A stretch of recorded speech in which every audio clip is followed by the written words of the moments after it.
Hear me out. I'm coming at you with a book recommendation for a book that I am absolutely obsessed with right now, but there's a few things that you need to know before picking up this book and just running with it. And the first is that it's completely absurd. I love a book that is based in our normal everyday reality with a little sprinkling of kookiness on top, and that's exactly what this book gives me. It is a story about Wren and her husband Lewis. Lewis is diagnosed in their first year of marriage with a medical condition that has him painfully turning into a great white shark. At the end of his diagnosis, they will have to release him into the ocean as a great white shark. He will keep his human brain and he will be a shark, and they will be separated.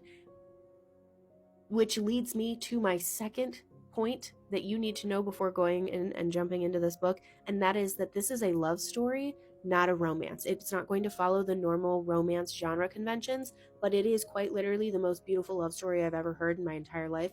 It is beautifully written. Emily Habeck is a debut author, and I had to check that fact multiple times because this is next level.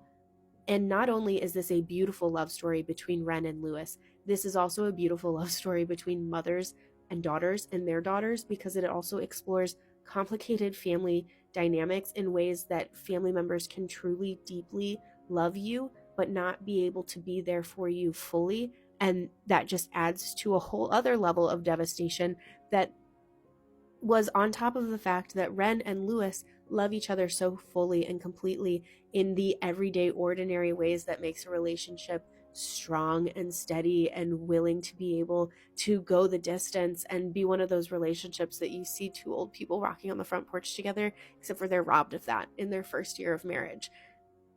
And you see their love and you see how deep their love goes through their grief. It's incredible. It's absolutely incredible, which leads me to my final qualifier, and that is, if you didn't like this story, don't tell me. Valid criticism, that's fine, do you, but like, I feel so deeply about this story. I read it on Libby, and I finished the book with 4 hours to spare before my hold was ready to lapse. So I already have this book ordered. It's on its way to me at this very moment. I will be annotating it. I want to learn the things that I love about this book forwards and backwards. This is one of those books that I just know I'm going to keep with me forever. I'm so glad that I read this. I'm so glad that this exists. I hope you read it, but I hope you go into it with the knowledge of what you're getting into.